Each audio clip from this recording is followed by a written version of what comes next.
เป็นกระสร้างสุดอ่อน หยอกกันเลยฮะน่ะไม่กลัวฮะ เข้ากันดีแล้ววัดสำนี่สำอ้ายกับน้องนะพอตัวผู้บัดชองคะแนนว่าแมวตัวแม่มาตัวผู้ยังว่าพัวกับเมียปกติมากับแมวถือกันได้พี่น้องโอ้ยส่วนน้อย เห็นบ่เวลาเขาพิดกันพ่อแม่ให้ถ้ามากับแมวเนาะชูนี่ว่ะเรื่องกว่าเนี่ยนี่มีแต่มากับแมวแหละมาตอนหับอันนี้มาให้แล้วมีอันตัวนี้นี่เป็นสิ้นแห้งยังบ่ได้อันซุกเด้อตัวนี้เด้อไม่อยู่เจ้าปิ้งกินเอากินแล้วว่าเขาเมื่อนี่ยังไม่ต้องกินถ่ายกินหอยดีเด็กไอพี่เชนยังกินไอ้ที่เราซื้อคงกินมาตัวนี้ซุกแล้วตัวนี้เด้อมีปิ้งไก่ปิ้งตับแล้วก็ปิ้งอัวห่อศพเด้อซุกแล้วตัวนี้มีอย่างและมีแต่ว่าสิได้เดินทางก่อนบัดนี้เด้อพี่เจ้าก็เบิ่งเงินเบิ่งซ่านดีๆเด้อมียังกันนั่นมีแต่ให้ชุดเจ้าหนุ่มมือขึ้นขอบบุญขอบคุณทางแม่เล็กเด้อเพิ่นก็ได้ฝากเงินมาให้อ้ายไปซื้อของอยู่ของกินน่ะอยู่เจ้าหาเพิ่นฝากมาเมื่อวานนี้ 2,000 บาทเพียงนั้นเลยให้น้องปัดไส้500ไว้เติมน้ำมันแต่ก็ไว้ซื้อของอยู่ของกินให้เจ้า1,500แล้วให้ซื้อมาให้ชุดเจ้าก่อนเพิ่นไปประมาณมีแต่ขอบบุญขอบคุณทางแม่เล็กเพิ่นเด้อขอบคุณเด้อมีอะไรพอจะมีเองความคิดไปได้ความใส่นี้ปรารถนาสิ่งใดพอในสิ่งนั้นคุณคงว่าปรารถนาจะเจ็บหรือจนที่มีฟังทำได้ความเจ้าอยู่ที่เองว้าวเฮ้ยขอบคุณเด้อแม่เล็กแม่ดูดีแม่แห้วความคิดจะได้ความใครจะมีขึ้นเนื้อลงได้เห็นจะคนหนักคนแพง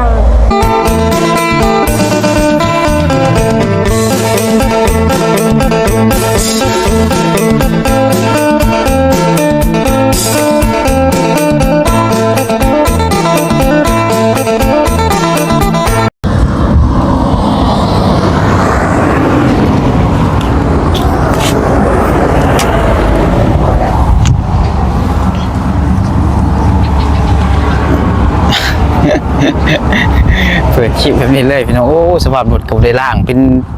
กับเป็นปีจะขี่แล้ววะขี่มาได้ล่างเลยมันจะไปถุงมือเลยจังหวะเดยมาบันหนึ่งจะได้วะฝากวะไปหาทางน้องซ้ายก่อนพี่น้องก่อนขึ้นไปพุ่น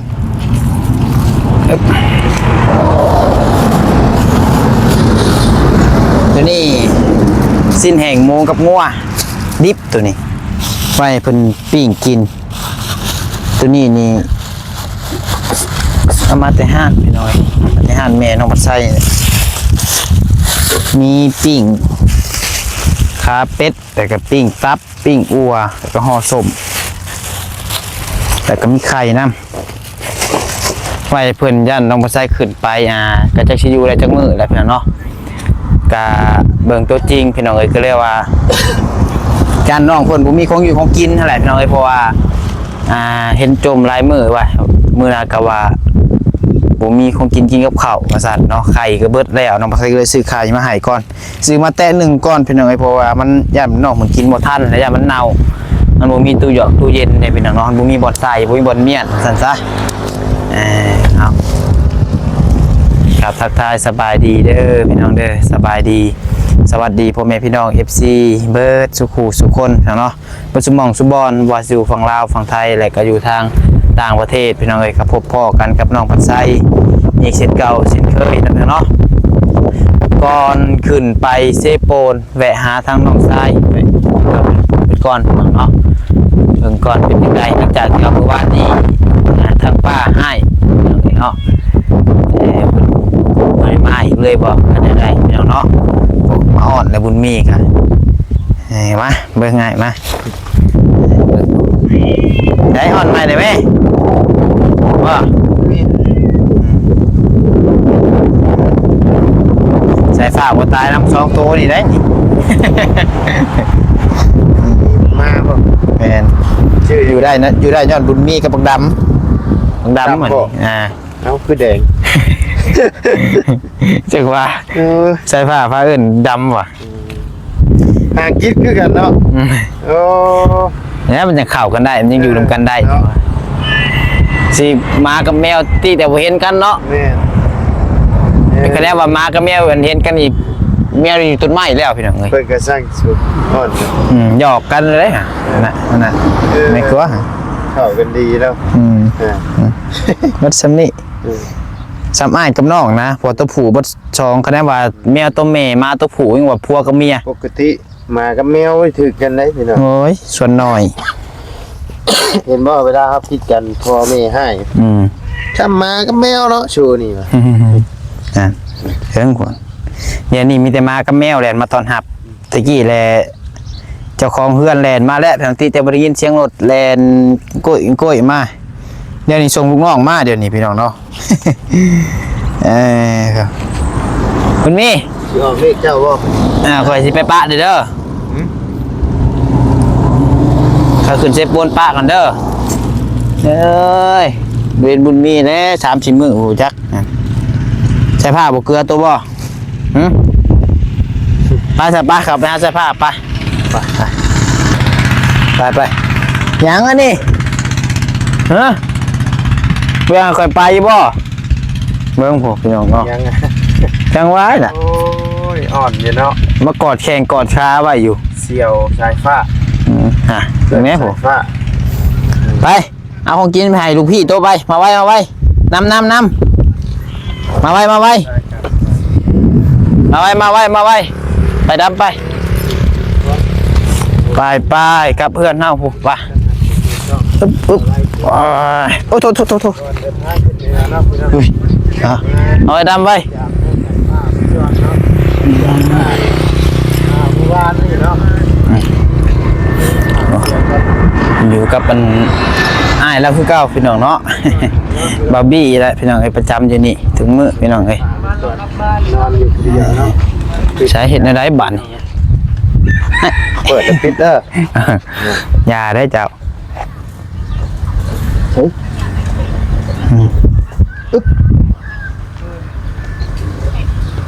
ได้บ่ โอ้เหยียบตำตาไป นี่แล้วกันเด้อรักษาเด้อพี่น้องนะ ผิดดีๆเด้อเราให้ได้พูดมึงแน่ผูหยอกกันผูโอ้ยบัดสำนีเนาะแต่โอ้ฝนตกได้บางช่วงนี่เนาะฝนตกพี่น้องเลยแห้งเติบได้บางช่วงทางนี่ก็ได้นี่คือว่าตกแต่คืนนี่บ่ช่วงเนาะ มื้อเช้านี่เบีย ยันเศร้านี่ รอน้ำมาพด มาเพราะพาตกจนพงสึกพาเปื้อนเบิดเนาะ นั่งอยู่ละ เอายังไงยังบ่มาบ่ฮะมาแล้วอยู่ใช่ๆทวีเอ้ยขอดูหน่อย นอนเดี๋ยวไปเมื่อเรามา ออกมาเนี่ยกลัว เฮ้ย หนึ่งพี่น้องตั้งกล้องก่อน เฮ้ยอ้ายมาแต่บ้านนี่บ่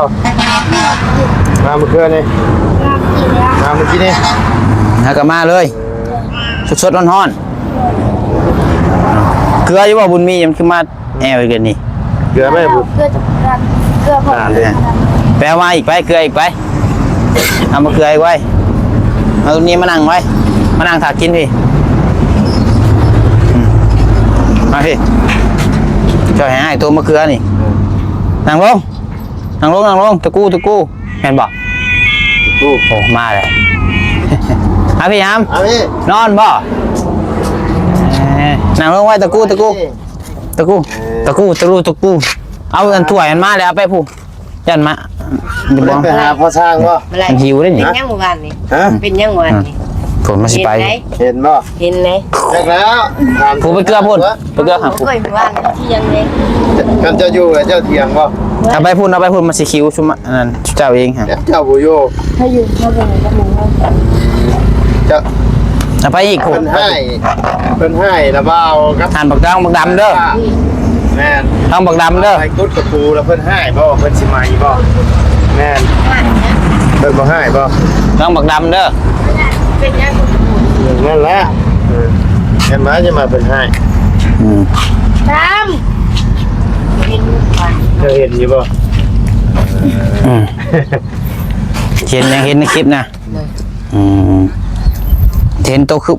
บริมานอนน้ำนองบ่คืนนี่ถ้าบริมาอีกบ่ใช่ปะ อ๋อ ไม่ ไม่ได้มา เนี่ยเรามาหาอีก พุ่นตกอยู่บ้านนะ คือบ้าน บ่เขาบ่อนป้าเจ้าฮะ ที่อันซุมระว่าเมื่อแหละเพิ่นมาหาบ่ บอก บ่ได้มาเลย เลย จะมาเพิ่นมาหาอย่าอีกเพิ่นบ่ได้มาหาบ่ บอก พุ่นตก5 โมงเย็น ทำมาแล้วเปียกบ่เลยโอ้ยบ่ออกไปนาเดียวเปียกเลยล่ะบ่าว อ้าว โฮมอันนั้นคือบุกู ใช่ปะ เปียกเลย เราห่มกับเปียกหนาวพุ่นแหละติ อยู่เดียวเนาะย่านผีไม่กล้าออกมาเนาะใช่ปะ จะตากให้มันแห้งไปเก็บเขาในเครื่องคองก็ได้ย่อหอนยามพ้นแหละมินอัพได้ปะ ก็เลยว่ามินอัพแล้วมันสิเปื่อยมันสิดอกเข้าไปเลยเพราะว่าเขาบ่ได้เก็บมีแต่ตากไว้เฮ็ดอิหยังบ่ได้สิขึ้นจังหน่อย บุญทวีฮักกะมาบ่ไปนอนน้ำบักตอคืนนี่บ่ ไปหาผู้ชาวนะหมอ น่าเลยถ่าคือเราเพิ่นสิมาวันนี้จังหน่อยเมื่อว่ะแล้วเลยจนค่ำ บ่ได้บ่คิดอยากไปหาพ่อช้างบ่ อยากไป อยากไปอยู่บ่คือจังว่าทางพ่อช้างเพิ่นฝากเงินมาให้บ่ ได้ยินพ่อช้างว่าฝากเงินมาให้ผู้ละแสนมา ด ฝากมานำเจ้าบ่ เจ้า ำบอกดำ แล้ว อิ่มแล้ว แต่มือซื่นนะพวก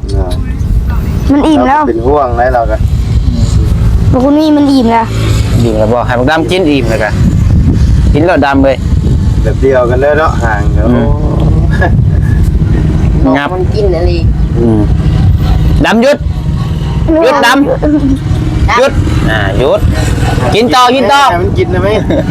ญาตินะเว้ยยอมมันยิ่งนะให้มันกินเลย กินต่อกินต่อ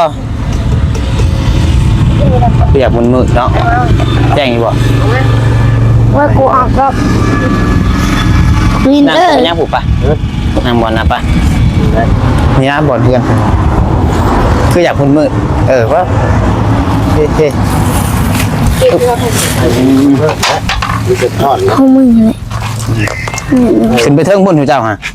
ขึ้นเอาขึ้นเอา หอยตีนไปฮะ โมโห หอยตีนพระเอก มันตีบุญทวี ตีบุญทวีนะ เพิ่นอย่างของเพิ่น พากันนั่นล่างตีนนั่นนั่งนี่แหละนั่งนี่ก่อน ทวี นี่ โอ้ มาไรยังมันนั่นเนาะยังได้เยอะเพิ่น ดูอย่างไรฮะโบเคยมีแล้วเนี่ยเท่าไหร่ได้เนาะ โอ้ จอกนะ ยังเตะอยู่ได้ ที่ว่าพันปลายใช่ไหม จังหวะ ปิดบ่ไรไว้ มันทอดมันสิครับ กินแล้วก็นอนเนาะ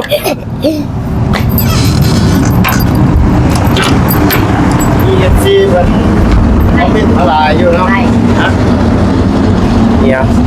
เสือบุญทวีนี่จังหวัดหามือพระเจ้าบ่แล้วน้ำนี่ฮะ ไปยังมันเปียก แม่นบ่ ด้วยยังมันเปียก เสือตัวเก่าหามน้ำได้เฮ้ยเป็นผู้บ่าวเลยเนาะเอาเห็ดสิน้องไม่พลอยเปื่อนนะเห็ดในนั้น พ่อเขากินข้าวอะไร พลอยเปื่อนจะไปเห็ดสิกันของต่ำได้พลอยนี่ ตีนย่อแล้ว โอ้เขากินเท่าไหร่เขาเอาขี้ผุ่นเลย เจ้าเอานางลงก่อนปะนี่นางฮะ ที่บุญหน้าอยากพูดอะ ตีนไปกับตีน โอ้ แล้ว ยตีน ตีนไหนก็เปื่อน ดำ กันตอนนี้กัน ให้หวังขึ้น เอานางลงอย่ามาพี่จะพาพี่อย่ามาพี่ พ่อน ฮะ พ่อน ห่อนบ่ โอ้ย เขาไปกิน สอนในผู้บ่ใช่ เฮ้ยห่อนได้อยู่ สอนใน ที่ได้เย็นกว่า ไปขับไปแดดมันซองใช่ไหม เปิดพัดลมใช่เปิดลมแถวะ บ่ได้ยินเสียงพัดลมบูบ่ บ่ อ่ะ แม่น นั่งลงตะกู้แม่นอยู่บ่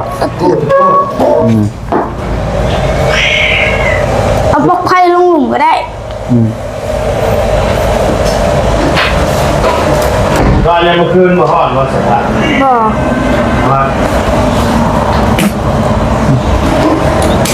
เปิดก็ได้เดี๋ยวเปิดรถสัน แล้วหมดแรกแล้วหอนเด้ ได้ ใช้ไพ่บ่พ่อไปจัก มันเป็นน้ำปลั๊กเปลี่ยนปลั๊ก ปักเทบ่ คุณบอก ก็ไพ่อ่อนลงรถเนาะยุ่งรถไพ่มันเต็มแล้วบ่อะไรคือสิเปิดลมนะ เปิดหอนบ่ไล่ก็ยัง ยามเมื่อคืนเย็นทันอยู่บ่ อันนั่งลงมันคือ แม่นไทยแห้งทันอยู่บ่ เจ็บกันตูถามกันเนาะ ตัวเพิ่นอะไร เพราะมันพักอันต้องหรือเปล่าคือเจ้าเย็นนะว่าไม่ดีใจนะ มันเม่งเด้อเอาไอ้ซื้ออันนี้มาให้เด้อ บ่ มีอันอึ๊บตัวนี้นี่เป็นสิ้นแห้งยังบ่ได้อันซุกเด้อตัวนี้เด้อไม่ชูเจ้าปิ้งกินเอากินแล้วว่าเขาเมื่อนี่ ยัง ยังไม่ต้องกิน หากินหอยดีเด้ ไอ้พี่เชนยังกิน ให้ดีแล้วสึกคงกินมา ตัวนี้ซุกแล้วตัวนี้เด้อมีปิ้งไก่ปิ้งตับแล้วก็ปิ้งอัวห่อศพเด้อ ซุกแล้วตัวนี้ หักร่วมเลย เอา เลย สิ้นแห้งเอาใส่ตู้แล้วไว้กินตัวนี้ไข่เบิดขางแล้วบอกไข่เอาไว้ถึงมาให้ก่อนเพราะว่ายันให้ขึ้นเซฟโปนยันอันที่เจ้าวิเขากินห่วงพี่น้องเนาะเอาไว้กินฮะ ไม่ใช่คืนนี้เลย แม่นขึ้นมื้อนี้แหละมาแหวหาจุเจ้าซิแหวเยี่ยมจุเจ้าแล้วก็สิขึ้นรับอันนี้ ชมพูถึงโมง คำอยุเผื่อหอดนี่ครับ 4 โมง แม่น เครื่องเอาเลยบ่มีเครื่องไปบ่ได้ เขาลืมกุญแจรถไปจัก ผมเห็นว่าเวลาจะขึ้นไปเหมือนเลย ขึ้นหลักไปเลยไปจักกับรถคอย จะขึ้นไปเหมือนเราเห็นว่าขึ้น ลงมาเลยเนี่ยถึงไหม มา มาดูลงมาให้อะไร เป็นคิด ถึงเฮ้ย ยาวนะ เบายาวเลยถึงมานี่ เอาบวนรถเบานิ้วออกมาภายในมหามือนี่เพื่อนที่รถใหญ่ ไม่ได้ โมแมนบ่ ไม่ได้ติด นี่ภายในมาหาไหม บ่มีพี่คนเดียวนะมีรถปอต้าร ถบต้า เลย อายุ ปอต้ เขาที่รถใหญ่ เมื่อ เชื่อรถเบานิ้วเสร็จ ปอต้าเรามาแต่เช้า ทั้งพอตู้จะได้ออกมาหาอยู่บ่ เลยเราไม่ได้ออกมาเลย โดนนะบ่ เลย มีทางมิซีเพิ่นคอมเมนต์มาหลายเยอะนะพี่น้องนะหลังจากที่มีปากเสียงกันเมื่อวานนี้ก็เพิ่นให้ถามทั้งตู้น้องสายฟ้ามันจะมีว่าดินเขตดินของที่เจ้าฮอดสายฮอดใช้เนาะเพื่อมีทางธุระผู้ใหญ่เพิ่นสดซอยเฮ็ดพวกแค่อ้อมเลยนะ เจ้า อันที่ได้สะดวกสบายแต่บุพิษบุเทียงกันอีกอ้อมไปเลยส่วนของเจ้าก็คืออ้อมกันแล้วเลย ถึงว่าลุงเราเสียดอยู่จะสิขัดในได้เนาะ เฮ็ดกับส่วนของเพื่อนนะเพราะว่า ให้เพิ่นมั่งก้อนให้เพิ่นเห็ดก้อน เพิ่นเฮ็ด ตอนนั้นเพิ่นบ่มั่งกันยาบ่ แล้วก็บอกเพิ่นนะจุดแชร์กะคันมีผู้ใหญ่เพิ่นอยากซอยนะ เจ้า มีผู้ใหญ่เพิ่นอยากซอยในพวกนี้แค่เนาะอ้อมเพิ่นก็อยู่สะดวกสบาย โดย แต่ว่าคันมีงบมาแหละเท่ากับแย่งเพิ่นมาเอาเช็ดพวกใส่อ้อมไปเลยนะ เจ้าเบิ่ง ถามทางประตูจะเบิ้งทางประตูจะออกมาเลยนะมีอัน เพราะว่าดินตัวนี้เพิ่นเนาะเป็นดินลายเจ้าเนาะ เลย เป็นดินลายคนยังบ่ทันแบ่งดินมูลเป็นดินมูลเนาะแต่ของสายฟ้านี่แล้วว่าเฉพาะลมเพื่อนนิดเอาอ่ะ แม่นบอก เฉพาะเพื่อนใช่ไหม ประมาณแล้วว่าเท่าไหร่วะ เขตครอบหน้ามัน 12คูณ20บ่คือเท่าไหร่นี่แหละ ประตูบอกแต่เดิน แสดงว่าหน้าบ้านเลยกับโมเมนต์ ก็แม่นแต่หน้าบ้านมาก ยาย าว เพื่อนนะ 20ความยาวอ่ะ20ลงไปความกว้างประมาณ12บ่คือเท่าไหร่นี่แหละ ก็บ่จื้อบันไดก็ได้ยินคร่าวๆตอนเพิ่นเว้าตอนนั้น อัน12มันจะสิบ่เทิงแล้วตกน้ำ ตอนเราเว้ามีปากเสียงกับเฮาตอนนั้นแรกๆพู้เราเว้าบ่เบิดเฮือนซาน ซ้ำนุ่งเกาะแม่โคไก่เลย โอ้ย เดี๋ยวเข้าใกล้ ถึงกับพัน ก็ถามเว้าครับบ่แต่ว่าคันลุงกับป้าจะเว้าอีกแบบหนึงได้ มันก็ชุดน้ำประตูแล้วนะเนาะ น้ำชื่อเจ้าหาน้ำที่ว่าชื่ออ้ายเจาะให้หามันบ่แม่นแล้วมันกลายไปดินคนอื่นแล้ว น้องไอ้เจาะด้วยกัน เออ ถ้าเอาอ่ะแล้วเทศ เราว่ามันเป็นดินคนอื่นแล้วเราว่าตอนนั้นก็เถียงกันก็มาให้กูเอาแล้วแต่แล้วว่ะสิเป็นน้ำไผสิเป็น เพียงอี สิเป็นนั่นดินไผเฮาก็บ่ฮู้แล้วว่าเพิ่น ที่เหลือ เจาะ เบิ่งไม่ไพ่ต่อ ทำเองข้างล่างเลยอีก นี่ปุ้ง มียาดอกเพิ่นก็คือสิอันนั้นแหละติบัดนี้คือสิบ่ มันก็ยากอยู่ในนอกเลยเพราะว่า มันมีรอบหนึ่งต้องมีรอบสองอีกอ่ะ จ้า มีรอบสองต้องมีรอบสามคนนะเนี่ย คันว่าเพิ่นอันนั้นแต่เฮาฮู้เฮาก็จังอันนั้น ชาเบิ่งชาอ่าน พี่ไอ้ไม่ใช่กลัวเล่ามันอันนี้มีเล่า อืม มันต้องมีอ่ะมีหนึ่งก็มีสองมีสองมีสามไปเรื่อย เจ้าเบิ่งก็เบิ่งเพราะว่าตอนนี้ทางอไซก็ยังว่าอยากเอาไผแหละเข้าให้เพิ่นพี่น้องแต่ว่ามันงบมันก็ยังบ่พอพี่น้องเอ้ยมันหักก็ได้แต่10,000กว่าบาทนึงพี่น้องเนาะ เอเวอร์ไซเจ้าหมอก5,100 ให้ภาษาแจ้งบอกอีกเลยให้ภาษาบอก บ่แม่นนะไอพี่ อ่า อ่านใช่ได้เนี่ย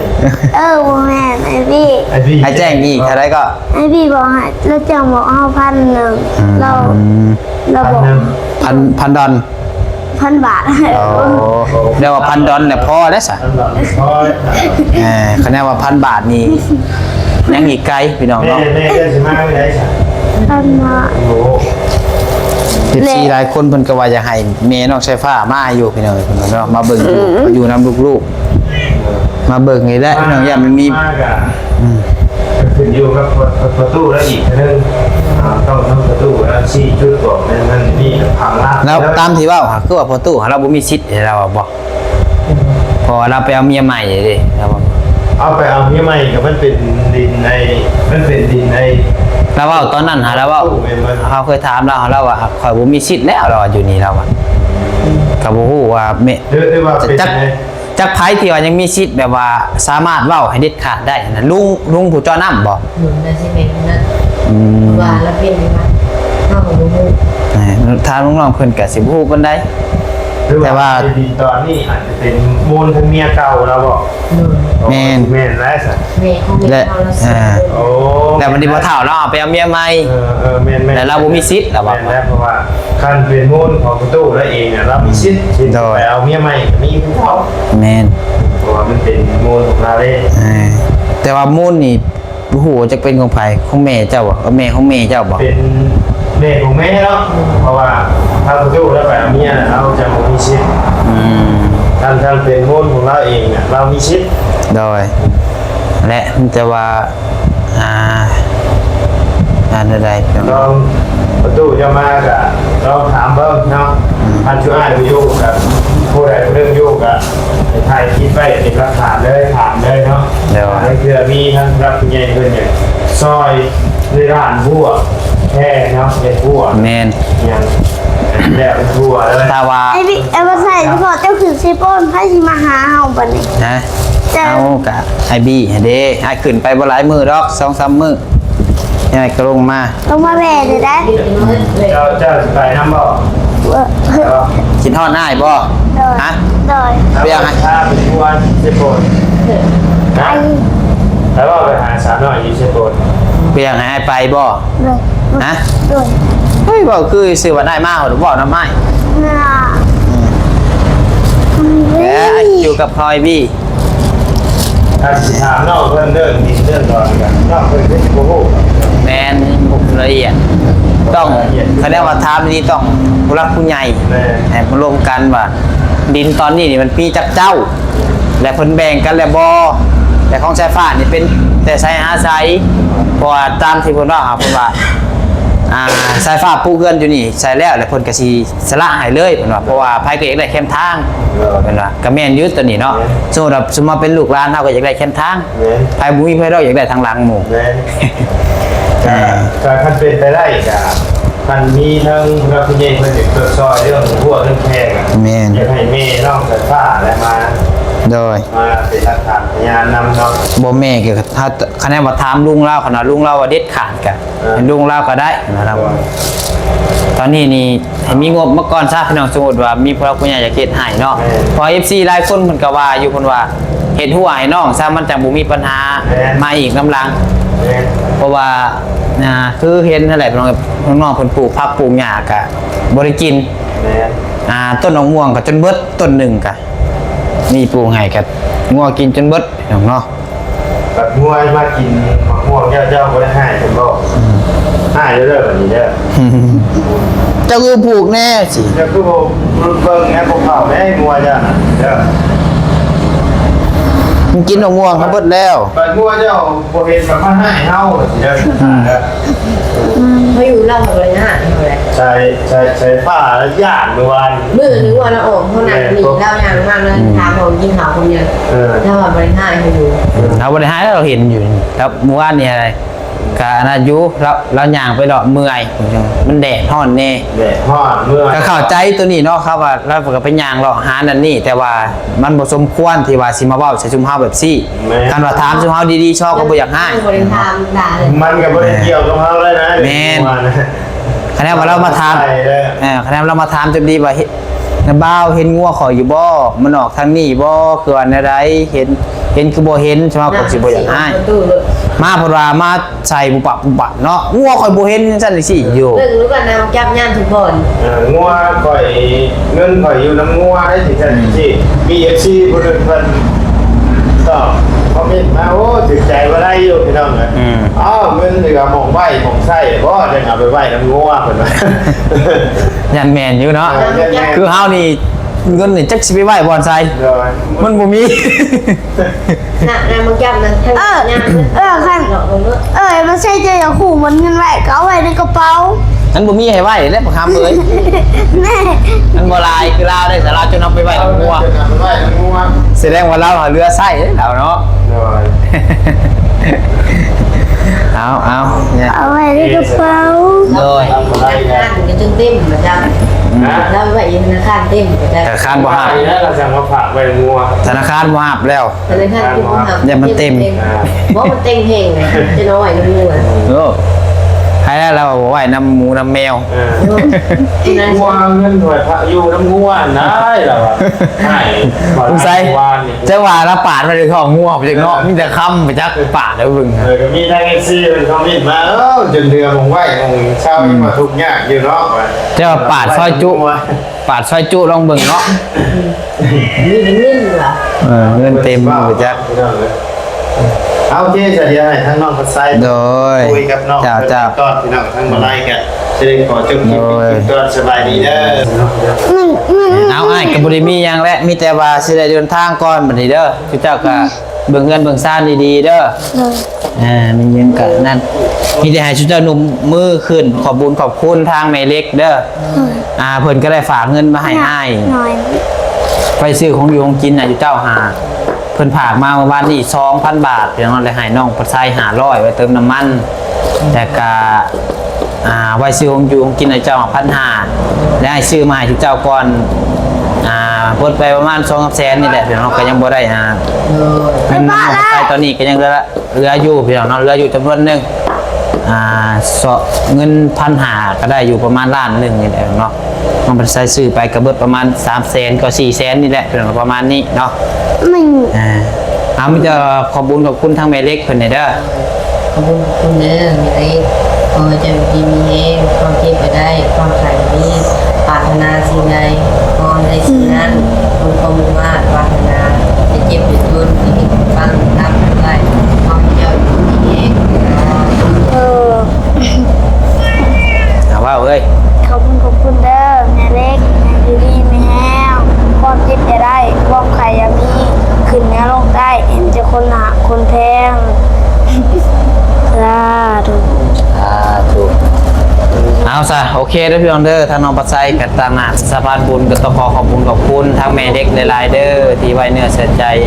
ให้ทางน้องปัดไซเป็นสะพานบุญมาโดยตลอดขอให้แม่เล็ก แห้งความเจ็บความไข่อย่ามีปรารถนาสิ่งใดก็ขอให้ได้สิ่งนั้นสมความมุ่งมั่นปรารถนาอย่าเจ็บอย่าจนร่ำรวยขึ้นเหนือลงใต้ก็ขอมีแต่คนหักคนเพลงให้แม่และครอบครัวอยู่ดีมีเองเด้อให้มัทนีก็ขอให้กลับคืนไปหาร้อยเท่าพันเท่าเด้อแม่เด้อให้มีแต่ความสุขความเจริญสุขกายสบายใจปรารถนาสิ่งใดก็ขอให้ได้สิ่งนั้นสาธุ ถูก ไปไอ้สิได้เดินทางมาเด้อบัดนี้เด้อ นั่ง เดี๋ยวจัง ถามว่านิ้วแม่จักอ่ะ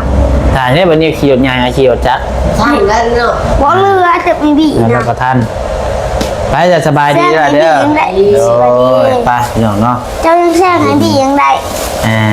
ไป เรียน ไป พูดกันแล้วสิ